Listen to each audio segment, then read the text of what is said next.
Welcome to Sam's YouTube channel.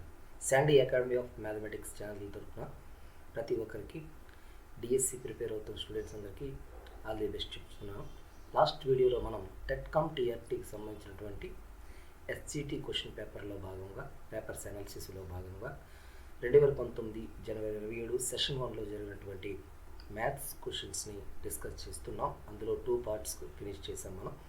ఈ వీడియోలో నేను థర్డ్ పార్ట్ని మీకు ఎక్స్ప్లెయిన్ చేయాలనుకుంటున్నాను. ఓకే, ఇంకా ఆలస్యం చేయకుండా వీడియోని స్టార్ట్ చేసేద్దాం. సో ప్రతి ఒక్కరు ఈ వీడియోని లైక్ చేయండి, మీ ఫ్రెండ్స్ అందరికీ షేర్ చేయండి. ఇప్పటి వరకు ఎవరైతే మన ఛానల్ ఇంకా సబ్స్క్రైబ్ చేసుకోకుండా ఉన్నారో వెంటనే మన ఛానల్ని సబ్స్క్రైబ్ చేసుకోండి. ఓకే, సో క్వశ్చన్ చూద్దాం.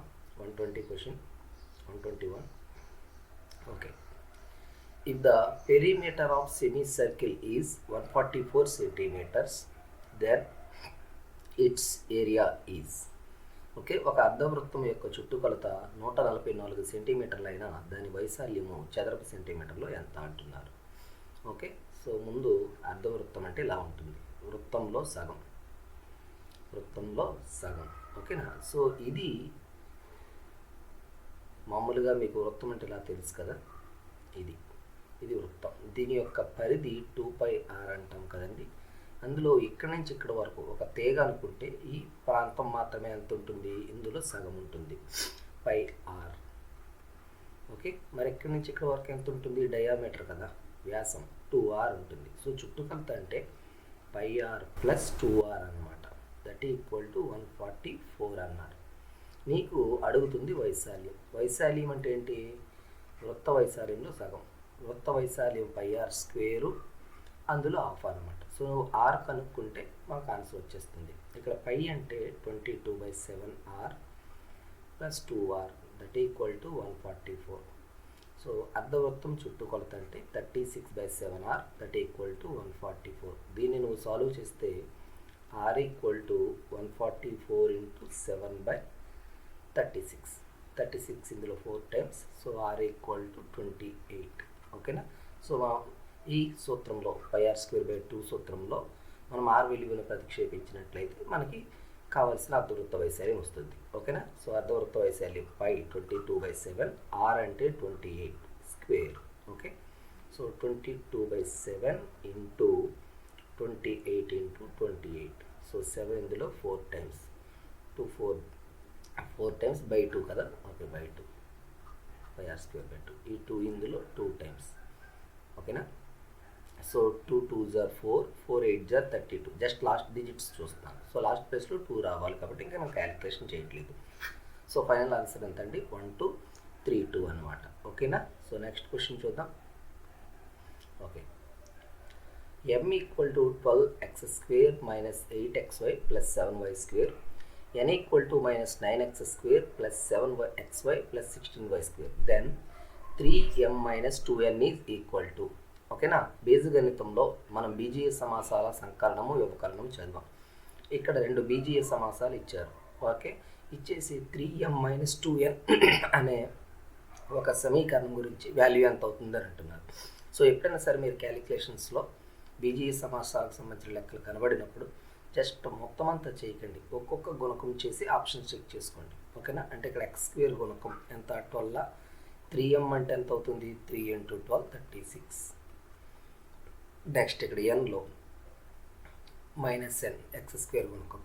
సో 2 × -9 -18. ఇప్పుడు ఏమంటున్నారు, ఒక్కొక్కటి సబ్ట్రాక్ట్ చేయమంటున్నారు. సో 36 -18 ఎంత వస్తుంది చూడండి, 54 అయినా. ఓకే, సో స్టార్టింగ్ 54 ఎక్కడ ఉంది చూడండి, ఆప్షన్ 2లో ఉంది. ఇది యాజ్ ఇట్ ఈజ్ మీకు ఎగ్జామ్లో అడిగిన క్వశ్చన్, నేనేమీ మార్చలేదు. సో నేను ఆప్షన్స్లో డైరెక్ట్ చూస్ చెక్ చేశాను. మీరైతే ఏం చేస్తారు, మొత్తం అంతా మల్టిప్లికేషన్ చేసి సబ్ట్రాక్ట్ చేస్తారు. ఎగ్జామ్లో ఎప్పుడు కూడా టోటల్ క్యాలిక్యులేషన్ చేయకండి. 2 స్టెప్స్ లేకపోతే ఒక స్టెప్ని అబ్జర్వ్ చేస్తూ వెళ్ళండి. సో ఫస్ట్ x² గుణకం 54 వస్తుంది. ఒకవేళ ఎక్కడైనా 2 54లు ఉన్నాయనుకో, 2 కూడా చెక్ చేస్తారు. ఓకేనా. సో 99% ఒక ఆప్షన్ ఇస్తారు, 100% ఇప్పుడు 2 ఆప్షన్స్ ఇస్తారు. సో మొత్తం అంతా చేసి కన్నా ఆప్షన్ వెరిఫికేషన్ చేసుకోవడం బెస్ట్ కాబట్టి నేను ఇది చూపించాను అనమాట. ఓకేనా. సో నెక్స్ట్ క్వశ్చన్ చూద్దాం. If the total surface area of a cube is 1536 square centimeters, then its lateral surface area is ఒక సమతలం యొక్క సంపూర్ణ తల వైశాల్యము 1536 చదరపు సెంటీమీటర్లు అయిన దాని ప్రక్క తల వైశాల్యం ఎంత? ప్రక్క తల వైశాల్యం ఎంత? ఓకేనా. సో ఒక క్యూబ్ ఎలా ఉంటుందంటే ఈ విధంగా ఉంటుంది. క్యూబ్ ఈ విధంగా ఉంటుంది. ఓకేనా. సో మీరు మొబైల్ ఫోన్నే చూసుకుంటే మీ ఫ్రంట్ పిక్ అంటే డిస్ప్లే ఒకటి, బ్యాక్ కెమెరా ఉన్నది, దీర్ఘగణం చూపుతున్నాను. సో సమగణం కూడా కొంచెం అంటే ఈక్వల్గా ఉంటుంది, కానీ మీకు షేప్ అర్థమని చెప్తున్నాను. మీ చేతిలో ఉన్నటువంటి మొబైల్ ఫోన్ చూసుకుంటే డిస్ప్లే ఒకటి, బ్యాక్ సైడ్ ఒకటి. ఓకేనా. 2 ఫేసెస్ ఉన్నాయి. సైడ్ ఛార్జింగ్ బటన్ ఒకటి, ఛార్జింగ్ బటన్కి ఇటు పక్క ఆపోజిట్. ఓకేనా. ఈ 2 చూసుకుంటే వాల్యూమ్ బటన్ ఇటు పక్క సైడు, 2 సైడ్లు. పైన ఇయర్ ఫోన్స్, కింద మనం ఛార్జింగ్ పెట్టి ఉంటే మొత్తం 6 ఫేసెస్ ఉంటాయి. ఇవన్నీ కలిపితే సంపూర్ణ తలం అంటారు. ఇందులో డిస్ప్లే పోర్షన్, బ్యాక్ వెనకాలటువంటి కెమెరా పోర్షన్ 2 ఉంటాయి కదా, వీటిని భూమి అంటారు. ఒకరు భూతలాలు అంటారు. మనం మొబైల్ ఫోన్ అలాగే కదా మరి పెడతాం ఎక్కడ ఉంచాలంటే. మిగిలిన 4 ప్రక్క తలం అంటారు. ఓకేనా. సో అన్ని తలాల వైశాల్యం 6l² అంటారు. ఇది 1536 అన్నారు సంపూర్ణ తలం. ఇನ್ನು ప్రక్క తలాలు అంటున్నారు. సో 4l² వాల్యూ ఎంత అంటున్నారు. ఓకేనా. సో క్రాస్ చేస్తే 4 × 1536/6. మీరు మళ్ళీ ఎల్ల కట్టకండి, టైం వేస్ట్. ఓకేనా. సో 6 ఇందులో 2 5 6 టైమ్స్. సో 4 × 256 1024 అనమాట. 1024 అని వస్తుంది. ఓకేనా. సో మీరు పార్ట్స్గా విడగొట్టుకోండి. 6 పార్ట్స్ 1536 అయితే 4 పార్ట్స్ ఎంత? ఓకేనా. సో నెక్స్ట్ చూద్దాం. The ratio of radius and height of cylinder is 3:2. If the height is 14 centimeters, then its volume is. ఒక స్తూపం యొక్క వ్యాసార్థము మరియు ఎత్తులు 3:2 నిష్పత్తిలో కలవు. దాని ఎత్తు 14 సెంటీమీటర్లు అయినా దాని ఘనపరిమాణము ఎంత అని అంటున్నారు. ఓకేనా. చెక్ చేద్దామా. సో జాగ్రత్తగా చూడండి. మనకు స్తూపము అంటే ఇలా ఉంటుంది. మీకు తెలియాలంటే జస్ట్ మీ వాటర్ బాటిల్ని గమనించండి. ఓకేనా. పైన కింద అంటే వాటర్ బాటిల్ పై పోర్షన్ కట్ చేస్తే ఒక క్యాన్ లాగా వస్తుంది కదా, అదేనమాట. సో ఇది హైటు. ఓకేనా. కింద చూడండి సర్కిల్ షేప్లో ఉంటుంది కాబట్టి ఇది రేడియస్ అంటాం. సో దీని వాల్యూమ్ వచ్చి ఏరియా ఇంటూ హైట్ అంటారు. బేస్ ఏరియా అంటే కింద ఏదైతే బేస్ ఉందో దాని ఏరియా ఇంటూ హైట్. కింద బేస్ ఏ రూపంలో ఉంది? వృత్తం రూపంలో ఉంది. వృత్తం ఏరియా ఏంటి? πr² ఇంటూ హైట్ అనమాట. ఓకే. సో ఇప్పుడు మనం ఎత్తు, వ్యాసార్థం మరియు ఎత్తుల నిష్పత్తి ఇచ్చేసారు. ఏంటేంటి? r/h = 3:2 అన్నారు. అంటే r/h = 3/2. ఓకే. ఇందులో h ఇలా తీసుకెళ్తాను, క్రాస్ చేస్తాను. 3h = 2r అయినా.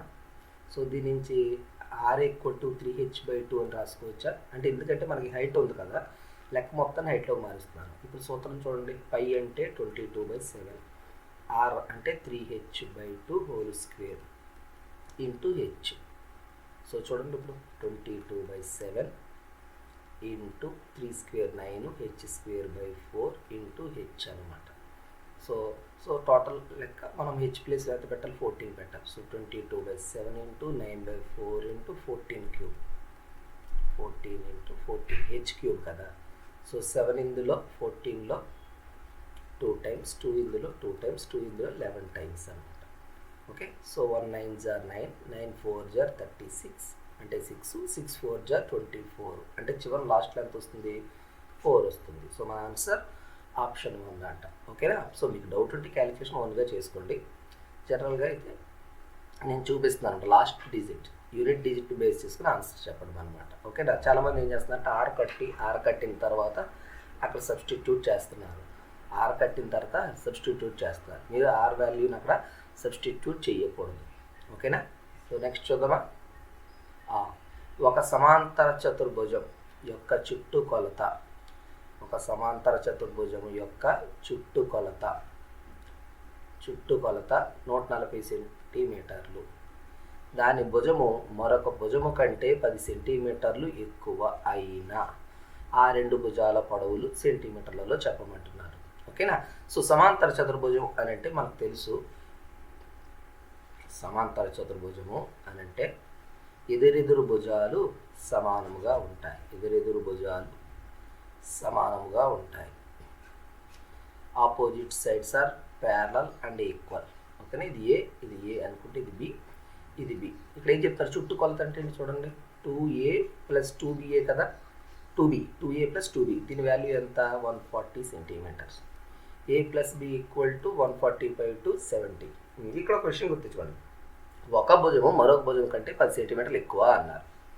ఎక్కువ కానీ తక్కువ కానీ అంటే మీనింగ్ ఏంటంటే ఒక భుజానికి మరొక భుజానికి డిఫరెన్స్ అనమాట 10 సెంటీమీటర్స్. పెద్ద భుజానికి చిన్న భుజానికి డిఫరెన్స్ 10 సెంటీమీటర్స్ అనమాట.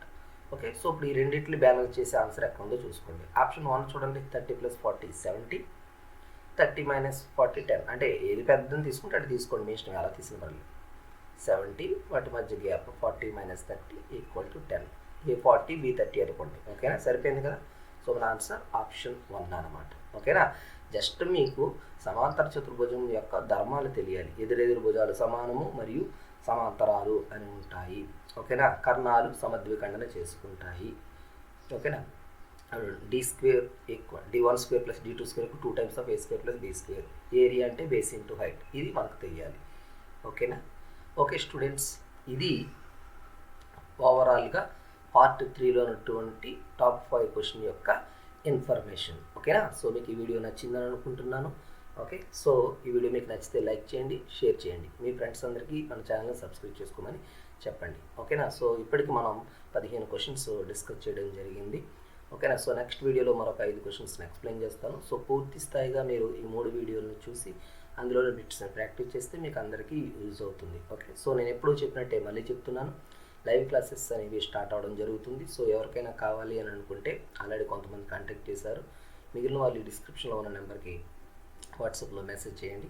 ఓకేనా, సో త్వరితంగా మనకి నోటిఫికేషన్ వచ్చే ఛాన్స్ ఉంది కాబట్టి మీరు ప్రిపరేషన్ స్టార్ట్ చేయండి. ప్రతి ఒక్కరూ లైవ్ క్లాస్లోకి జాయిన్ అవ్వడానికి ట్రై చేయండి. ఓకేనా, నెక్స్ట్ వీడియో మళ్ళీ కలుద్దాం. Thank you.